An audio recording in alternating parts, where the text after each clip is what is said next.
अरे भाभी क्या हुआ? आज आप बड़े खुश लग रहे हो। जितना मेरी फ्रेंड आ रही है बचपन की, वो भी गांव से आ रही है मुझसे मिलने। क्या भाभी, ये धर्मशाला नहीं है कि गांव से उठ के कोई भी आ जाएगा इस घर में। प्रीति कैसी हो यार? बड़े दिनों बाद मिल रही हो। तुम तो बिल्कुल बदल गई हो। शादी में क्यों नहीं आई? टाइम ही नहीं मिला। भाभी आप दोनों का मेल मिलाप हो गया हो तो इसके पैरों की तरफ देखो जरा, कैसे से जूते पहन के आई है, कपड़े देखो ऐसे भिखारियों वाले, पूरा घर गंदा कर दिया होगा इसने आते वक्त अंदर धूल मिट्टी लेके। भाभी मुझे पता है कि शादी से पहले आप छोटे मोटे घर से बिलोंग करते थे, लेकिन अब इतने बड़े घर में आए हो आप, वजह से शादी हुई है आपकी, तो थोड़ा स्टैंडर्ड मेंटेन करके चलो ना। कैसे लोग से दोस्ती रखी हुई है आपने? कैसी बात कर रही हो चेतना? तुम्हें पता है ना, मेरी एक भी तो दोस्त है और ये शादी में भी नहीं आ पाई थी। कितने टाइम बाद आई है, इसकी स्वागत करते हैं ना। भाभी स्वागत ना अच्छे लोगों का किया जाता है जिनका स्टैंडर्ड होता है। ऐसे गांव के जो लोग उठ के आ जाते हैं ना, उनको ना सिर्फ पैसे ही दान दिए जाते हैं और कुछ नहीं। मैडम जूस वगैरह लेके आया। हाँ भैया, मेरी फ्रेंड को जूस दीजिए। एक मिनट, तेरा दिमाग खराब है? तेरे को कितनी बार समझाया है कि ये जूसेस ना बहुत महंगे हैं और अरे गहरे लोगों के लिए नहीं है, ये कोई बड़े और अच्छे घर के लोग आते हैं ना उनको देना चाहिए। तुमको पता है हमारे यहाँ पे ना शेफ है जो ड्रिंक्स बनाने में एक्सपर्ट है, मॉकटेल्स कॉकटेल्स। सॉरी, तुमको तो पता भी नहीं होगा कि इसका मतलब क्या होता है। और ये बहुत एक्सपेंसिव है क्योंकि इसमें उसका सर्विस चार्ज भी है। एक ड्रिंक बनाने के ना बहुत पैसे लेता है वो। खैर छोड़ो, तुम क्या जानोगी, तुम तो वो दाल रोटी खाने वाली होगी, वो भी वो थके हुए से सस्ते से वो बचे खुचे जो होते हैं, है ना।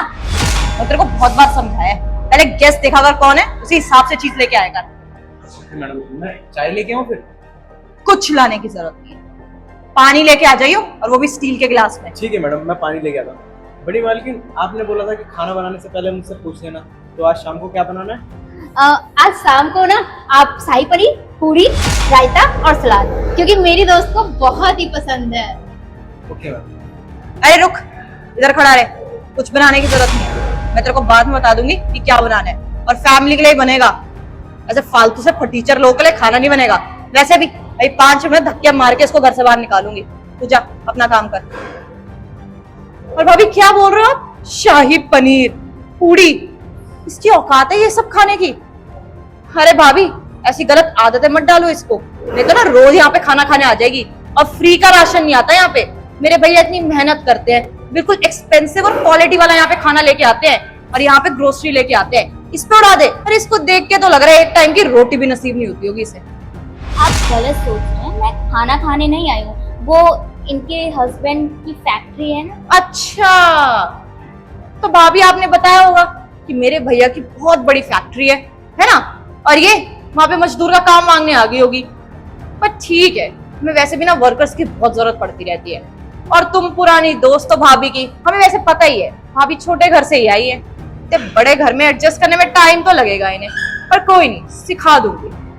और इनकी दोस्त हो तुम, इसके नाते इतना तो कर सकते हैं कि फैक्ट्री में काम दिलवा देंगे तुम। ऐसी कोई बात नहीं है, मैं जॉब के लिए नहीं आई हूँ। ओ अच्छा, मतलब पैसे मांगने आई है। भाभी मैं ना पहले बता रही हूँ, इसको भी पैसे वैसे देने की जरूरत नहीं है।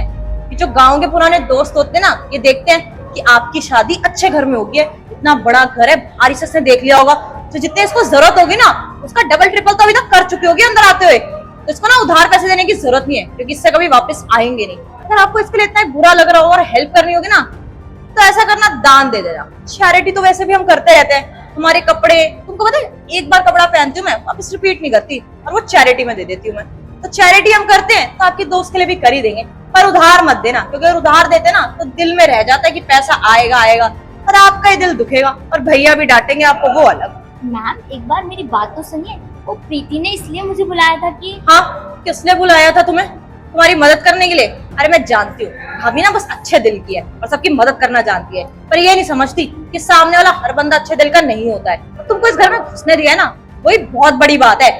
मैं तो कहती हूँ भाभी, अगर आपको इससे मिलना है ना, बाहर गार्डन में लेके जाओ, फालतू मेरा घर गंदा नहीं होना चाहिए। और हाँ, सोफे पे तो बिठा मत देना, अभी लिया है, बहुत एक्सपेंसिव है, इसके कपड़ों से गंदा हो जाएगा। जितना बस करो, अगर तुम्हें सच्चाई ना पता हो ना, तो कम से कम अपनी जबान तो बंद रख सकती हो, जब देखो बोलते रहना है। तुम्हें पता है मेरी दोस्त कौन है? अरे भाभी, शरीफ फटीचर के चक्कर में आप मेरे ऊपर चिल्ला रहे हो। ये इस शहर की फूड इंस्पेक्शन ऑफिसर है और ये हमारी मदद करने आई है, और तुम बहुत अच्छा स्वागत की। रहने दो प्रीति, इसको समझा रही कि गांव के लोग क्या कर सकते हैं और क्या नहीं कर सकते। हाँ, तुम्हारी जानकारी के लिए ये बता दूं कि जो तुम्हारे भाई की फूड फैक्ट्री है ना, उसमें प्रोडक्ट्स में मिलावट की जा रही है। इसी वजह से मैं जांच करने के लिए आ गई। और हाँ, रूल्स के हिसाब से तो तुम्हारी फैक्ट्री में ताला लगना चाहिए, लेकिन हाँ, मैंने सोचा घर की बात है तो घर पे आके निपटा लेती हूँ और प्रीति से मुलाकात भी हो जाएगी। मुझे लगता है ना, तुम्हें तुम्हारे भाई के पैसे और फैक्ट्री का बहुत घमंड है, तो एक काम करते हैं, ताला लगा ही देते हैं, राइट? ताला? हाँ, देखिए मैम, मुझे पता नहीं था। I am really sorry.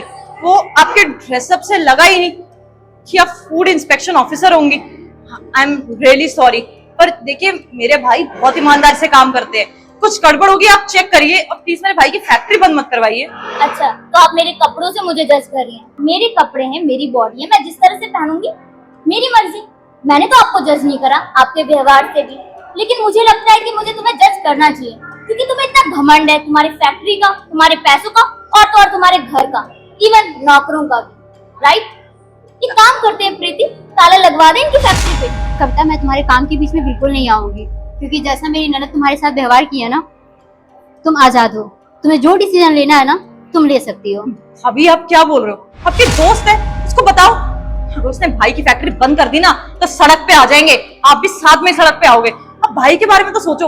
आपको पता तो है कि वो ईमानदारी से काम करते हैं और कुछ गड़बड़ नहीं होगी। कुछ फेक कंप्लेंट आई होगी, कॉम्पिटिटर्स इतने बैठे हैं, कुछ गलत हो रहा होगा। तो एक बार चेक करिए और लीगली अगर है तो फिर आप कर सकते हैं, लेकिन अभी आप समझाइए, ऐसे फैक्ट्री बंद नहीं करवा सकते। जितना हमारी कंपनी में इलीगल वर्क हो रहा है और इसी को बचाने के लिए मेरी दोस्त ने मुझे फोन किया था। मैंने इसे बोला था कि हम दोनों आपस में बैठकर बातचीत कर लेते हैं, लेकिन नहीं, अब कोई फायदा नहीं है। कविता, तुम्हारा जो दिल करे ना तुम कर सकती हो। मुझे लगा था मुझे अपनी फैमिली को बचाना चाहिए, क्योंकि शादी के बाद ना ससुराल ही उसका सब कुछ होता है, लेकिन मेरे ससुराल वालों को ना ये चीज समझ नहीं आएगी। इन्हें पैसों का बहुत घमंड है और तुम्हारी ईमानदारी के बीच में मैं आ गई, इसके लिए सॉरी। तुम जाओ, अपना काम करो। कोई बात नहीं प्रीति, अब तुम्हारी फैक्ट्री को ना ताला मारने से कोई नहीं रोक। मैम, अभी आप पागल हो क्या? भैया की फैक्ट्री बंद हो जाएगी। भाभी,